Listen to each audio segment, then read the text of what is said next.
Ka pasur periudha që ke pasur vështirësi financiare, edhe pse ke qenë i suksesshëm në fushën e futbollit.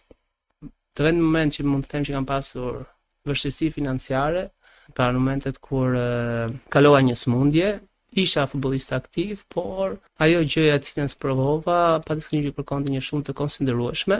Në të tilla raste prandaj duhet familja dhe por në momentin që kam qenë futbollist, po themi aktiv, nuk kam pasur asnjë moment ku më është dashur po themi ti shtri dorën dikujt, jo se është diçka e keqe, por sepse jam i rrethuar me njerëz të cilët edhe nuk më lën kurrë mangut asgjë.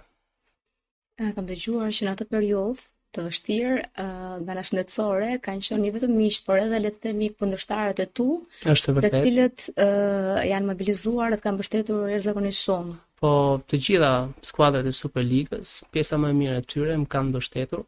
Nuk ka raste mjaftueshëm për t'i falendëruar, domethënë gjësi është tepër human, aq më tepër edhe kundërshtarët që kemi në derbi, kështu që diçka për të vlerësuar dhe kur njerëzit bëhen bashkë pa diskutim që prodhon një energji e cila domethënë mund të kalojë çdo pengesë.